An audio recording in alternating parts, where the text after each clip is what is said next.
Hello, Lovelace.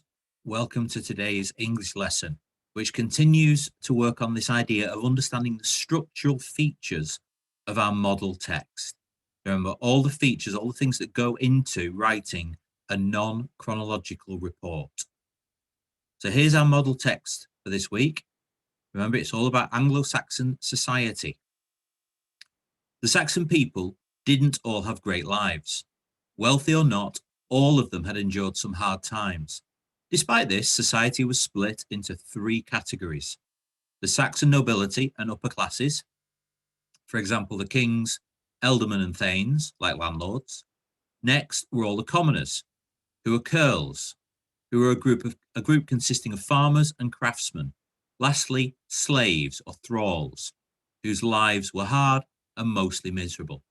Now, if you remember, this was the introductory paragraph. It gave us a rough idea of the content of the rest of the page, the rest of the report. Social hierarchy. Now, social hierarchy is a subheading and tells us basically what the next paragraph is all about. Overall, the social hierarchy in Anglo-Saxon England was regarded fair and created a perfect solution for two main needs at the time. One was the organised workforce, whose duties were defined clearly by their stations. Secondly, an army which could be constructed and taken to the field with minimal preparation. Now, because this is a non-chronological report, I should be able to dip in and read any one of the next paragraphs without losing any thread of what the meaning is. So I'm going to go to nobility and upper class next. The Anglo-Saxon upper class and nobility consisted of the kings, ealdormen, and thanes. Now, that was our introductory sentence. And again, it was just a summary. It summed up what the content of the paragraph was going to be. Obviously, we're going to expand on and give far, far more detail in the paragraph, but that introductory sentence just allows us a flavour of what's coming. The nobility was led by the kings, who ruled over large areas of land called kingdoms. Next were the earlmen, who controlled the various districts on behalf of the ruler. The ealdormen had significant power that was often responsible for law and order, therefore were tasked with providing justice. They were also in charge of the militia, which was formed by locals or commoners in times of war. Below the ealdormen were the thanes. The thanes were the professional military in service to either the king or the ealdormen. Some served the king and had the possibility to gain a place in the king's home, while others owned lands in their own right. These thanes had the duty to create a solid foundation for the army and to fight for the kingdom.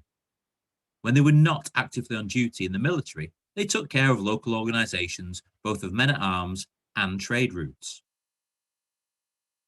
Okay, so if we started at the top, let's move to the commoners next. So commoners, there's our subheading, our opening sentence, our introductory sentence. Commoners in the Anglo-Saxon period, known as ceorls, were the craftsmen and farmers. Those were the majority of the people. Okay, so there's the basics. That's your introduction. But now we can add a lot more information, a lot more detail. While some were successful landowners, there were some that were not that wealthy, living as agricultural labourers under their landlord's rights. Although all were craftsmen and farmers, they could all be summoned to join the freed. If they were called, they were required by law to join. The freed was an army of poorly armed fighters who had not undergone any training at all. The commoners could not afford their own weapons or armour, which meant that their chances in a fight were not great. The best weapons they were able to acquire would be spears, but most were only armed with hammers, axes, and scythes, which were easily accessible through their work. And then finally, our slaves. Remember, in the middle of our report, we've got our pictures, our images, together with their captions explaining what they're all about. But our slaves, the bottom of the structure of society in Anglo-Saxon times, consisted of the slaves, who were called bondsmen or thralls. Slaves were either prisoners captured during wars, Britons, the natives of Great Britain, or Saxons falling into debt, who literally had to sell themselves to slavery. They did not have many rights under the law, and they could be harshly punished without any thought of justice. Punishment, which includes being killed, was easy to receive for slaves. Okay, So you can see from there that because it's a non-chronological report, that we don't have to read it in order. We can just pick out the paragraphs, the sections that are of interest to us. So we've got our introductory paragraph, then we've got our subheadings that guide us through the rest of the text. So if we are only interested in the nobility and upper class, then we need only read that paragraph. Okay. So we mentioned earlier in the week the key vocabulary. You were set the task of coming up with sentences, as fewer sentences as possible, to include all 11 of those words.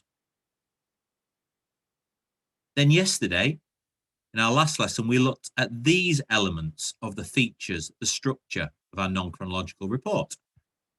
We mentioned the title, the very top of our page that tells the reader exactly what the report is about.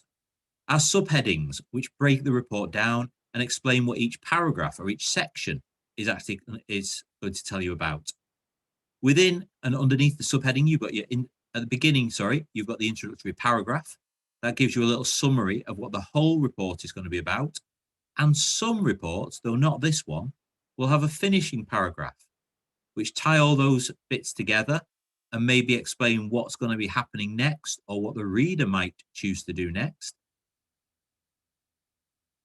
We've got the information paragraph. So the main body of the report. Again, these can be laid out in any order you like, because the subheading steers the reader around the report. Topic sentences, that first sentence, which explains what the paragraph is about.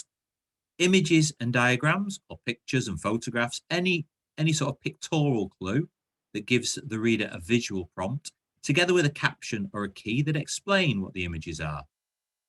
And finally, those fact boxes, those little bits of extra information that you often see in topic books. Okay, so that's what we looked at last lesson. Today, we're going to move on and look at the grammar and sentence skills used in non-chronological reports. Okay, so we're going to focus far more on the content as opposed to the layout. Right, so here's our report again. Let's just get rid of some of it so we can focus on those first few paragraphs. Let's pick out some of these things. Most of these things you will be familiar with, but it's knowing to use them in this type of writing. We've already talked about parenthesis in a previous lesson, okay? And one of the ways to show parenthesis is the use of brackets. So in this case, in this sentence, the kings, aldermen and thanes, like landlords. So it's giving that extra bit of information. It's explaining what a thane is. Because at this stage of the report, we've not had a chance to explain that. So within the brackets, that parenthesis is just that extra little bit of information just to clarify what we're talking about. Next, we've got a colon. Now, a colon is a piece of punctuation that is two dots, one on top of the other, and it introduces a list. So in this case, our list is the Saxon nobility and upper classes, for example, the kings, aldermen, and thanes. Okay, so it's the start of a list, an extended list. Next up, we've got fronted adverbials. Now, these are those words or phrases that introduce a sentence with the where, the when, the how, or the order it takes place. Now, this one that's indicated here, secondly. So in this case, this is the order. Okay, but we could use a word or a phrase that tells us where these events are taking place or when. Okay, last night, an army which got. So last night is a fronted adverbial. And it tells us when. Okay. Carrying his pack on his back, that will be explaining how. Coming over the ridge, will be the where. But in this case, we've got secondly, so that's indicating order.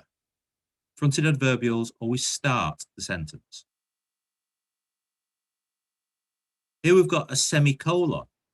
Now, a semicolon is a larger pause than a comma, but not as much as a full stop, because these are two closely linked clauses. Okay. One was the organized workforce, whose duties were defined clearly by their station. Secondly, an army. So these two are linked. We wouldn't put them together into a single sentence, but they're not so distant that we turn them into two separate sentences. So semicolon links these two clauses. And here, again, going back to our parenthesis, we talked about using commas to add extra information. So in this case, commoners in the Anglo-Saxon period, known as ceorls, were the craftsmen and farmers. These were the majority of people. So if we take out were the craftsmen and farmers, the sentence still makes sense, but we've given that extra bit of information. So as I say, it's going back to that lesson on parenthesis. We can represent this extra information with brackets, like we've done at the top here, or with commas. There's one other way, and we'll get onto that in a moment. Can you remember what the third way was of demonstrating parenthesis? So let's take a look at some more examples of grammar and word choices in this half of the report. There we go. There's our missing one. The hyphens, the dashes. This is another way to add extra detail. So another way to show parenthesis. Okay. The nobility was led by the kings who ruled over large areas of land, called kingdoms. So it's an extra bit of information. It's not necessary. The sentence makes sense without it, but it's a nice extra to give the reader some more information. But we've used a hyphen here to separate off this extra bit of information, this parenthesis. Okay, so there's your three: hyphens, commas, and brackets. Next, we've got apostrophes, in this case used for ownership. Okay? Possibility to gain a place in the king's home. The home belongs to the king, so it's apostrophe S. So anytime you're showing ownership, that it belongs to something or someone, apostrophe and S. The only exception there is if the word ends in an S. So instead of adding another S, you just add the apostrophe at the end. Okay? But normally apostrophe and S if it's owned by someone, if it belongs to them. And then if you're putting a list together, then remember to separate each member of that list with a comma. Okay, so here, prisoners captured during the war, comma, Britons or Saxons falling into debt. So we've got four things in this. Sorry, we've got three things. Three things in this list. So we've got to separate them, comma. Slaves were either Saxons falling into debt, comma. Sorry, I've read off the wrong line there. I apologize. Slaves were either prisoners captured during war, comma, Britons or Saxons. So those are the three members of that list. So we put a comma between the first two, and then the last one is either an and or an or in this case. But remember your commas for lists. So last lesson, we looked at the structure of our non-chronological report. So we'd recognize it because it had a title. There were subheadings that were on top of each of the information paragraphs. There was an introductory paragraph, sometimes a finishing paragraph. The information paragraph started with topic sentences. There were images with captions and maybe some fact boxes. So all those elements we looked at last lesson. Today, in our toolbox, we looked at the use of semicolons to separate closely linked clauses and colons at the start of a list. We looked at our different parentheses, the use of brackets, hyphens, and commas. We use fronted adverbials to tell us how, where, when, or the order the contents of the sentence took place. Apostrophes for ownership, and using commas to separate elements in a list. Okay, so there is your non-chronological report toolkit. Well worth making a note or trying to remember as many of those as you can, but when it's your turn to put a non-chron report together. Okay, and that's not too far away. So remember this page, make sure you're happy with each of the elements, and see if you can use some, if not all of these, when it comes to your piece of writing. But for today, a short write task again. Write a sentence that include these random word sets. I'm going to give you 3 sets of 3 words. So you're going to be creating 3 sentences. See if you can use some of the toolkit's ideas within your sentences to make them a little bit special. We've got a few people who are doing the absolute basics, the bare minimum. Let's see if you can just stretch yourself and challenge yourselves a little bit. Remember, it's all about you continuing to practice these skills. So when we do come back into the classroom, we've not allowed ourselves to fall too far behind. So do try your absolute best with these. If some of these words are not known to you, then make sure you do some research, a dictionary, or Google the word to find the definition, so you're absolutely sure what they mean. So your first set, and these are words that featured in the text, I want a single sentence that contains men-at-arms, foundation, and nobility.